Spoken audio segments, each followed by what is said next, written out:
There is a script. You feel its presence, a pervasive narrative playing out around us, an intricate drama. We sense the orchestration, the subtle hand guiding events.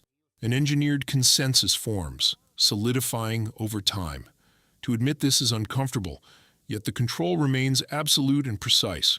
Observe the patterns, the synchronized messaging and the rapid shifts in societal norms. Such changes are not organic evolution, they are deliberate. We are all participants, actors in a global play, a drama we did not write. The question becomes, did we consent to these roles or these lines? The discomfort is valid, acting as a signal, a prompt to look closer, to see the wires, and to identify the director. The script dictates our movements, our perceptions, and our reactions. The lie is evident. We recognize the deception as language shifts, moral terms invert, and truth bends. Yet we participate for comfort, for convenience, and for an easier life. Consider your banking system and every digital transaction. Think of your children's education and the narratives they absorb, alongside the identities they are encouraged to form. These institutions are not passive. They are formation machines that shape, mold, and demand. We trade discernment for ease, surrendering vigilance for a quiet existence, such as the hidden cost, the quiet compromise, and the silent agreement.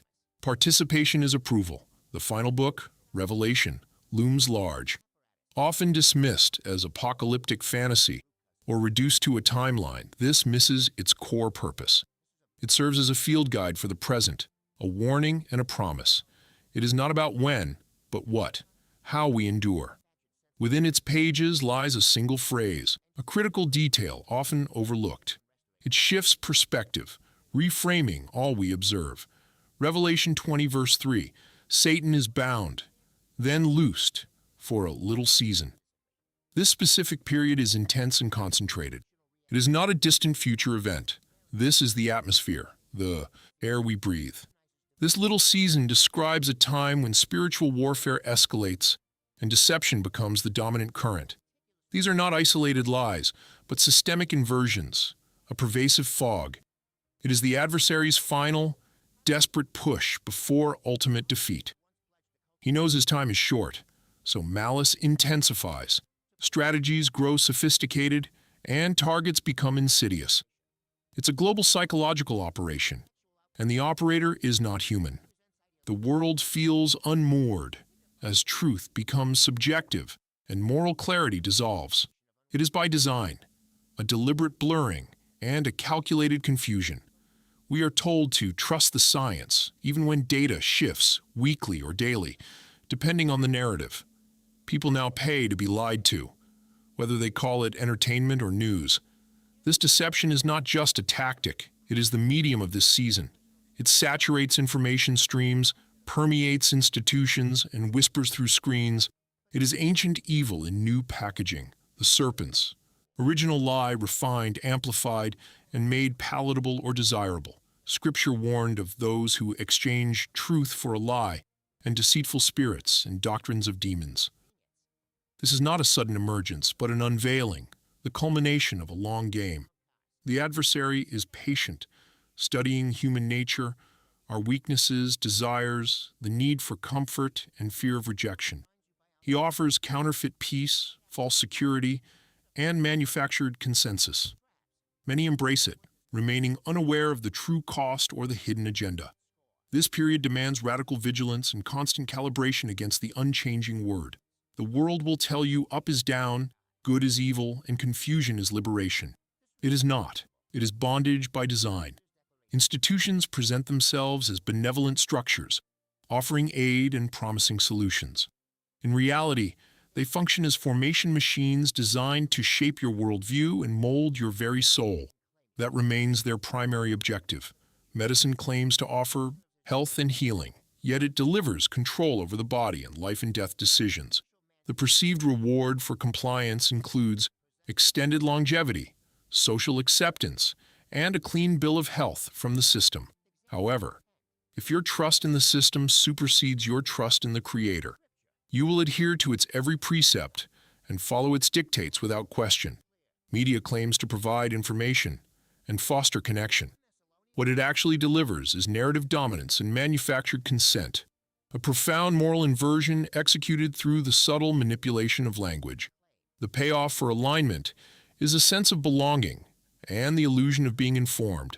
Consuming their narrative means ingesting their worldview, unfiltered, until it becomes part of you. Education holds itself out as the pathway to knowledge and opportunity. Its true output is systematic indoctrination, the deliberate erasure of history, and the aggressive reshaping of identity for children and adults alike. The incentive for adherence involves clear career paths and social mobility. To surrender your children to be formed by these institutions is to cede your divine authority as a parent, a dangerous exchange. Finance assures security and prosperity, yet it provides debt slavery and centralized, opaque control through the constant digital surveillance of every single transaction. The lure for participation is immediate access and consumer convenience. But your financial freedom is merely an illusion. Every act of participation, every digital tap, directly funds the architecture of this pervasive control. It is a trap. Enough diagnosis. Here is the field guide, the path forward, and the way of escape. First, reclaim your true identity. You are not your professional title or your social media status. You belong to Christ. I have been crucified with Christ, and I no longer live, but Christ lives in me. Galatians 2:20. Begin each day by affirming who you are in Him. Reject the world's labels as they are chains. Next, sharpen your discernment. Question everything. Test every spirit. The global narrative is built on half-truths. When headlines scream, pause. Cross-reference beyond mainstream sources.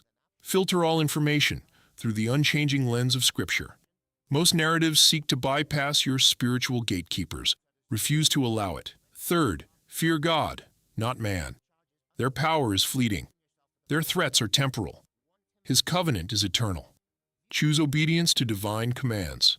This applies even when it means social ostracism. It holds true even when it costs you materially.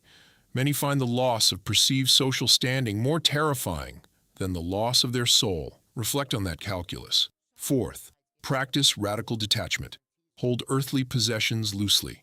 Your true treasure resides elsewhere. Scrutinize your spending habits. Distinguish between needs and engineered desires.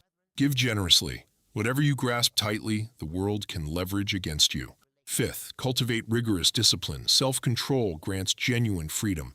Discipline your mind. Train your body. Strictly limit digital exposure. Engage in manual labor. Immerse yourself daily in the Word. Unchecked impulses serve as pathways to captivity. 6. Build faithful micro-communities. Seek out those who walk in truth.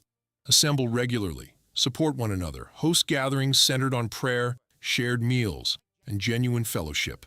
Share practical resources. Isolation acts as a weapon against you. Finally, engage in honest work. Serve God in your vocation. Work not for human applause. Perform your duties diligently. Remain faithful even when unobserved. Let your character speak. Integrity in labor serves as a testament to eternal values. Now here's where it gets uncomfortable. The map is drawn.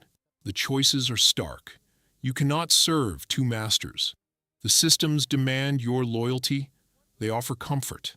They promise security. These are illusions. They represent chains, forged in convenience. Comfort or Christ? Choose. The path is narrow. It is undeniably lonely. Yet this road leads to genuine life. It fosters authentic freedom. It reveals unshakable eternal truth. The alternative offers fleeting ease. Then it demands everything. Your soul, your agency. May your eyes be opened. May your heart be strengthened. May you walk in profound wisdom.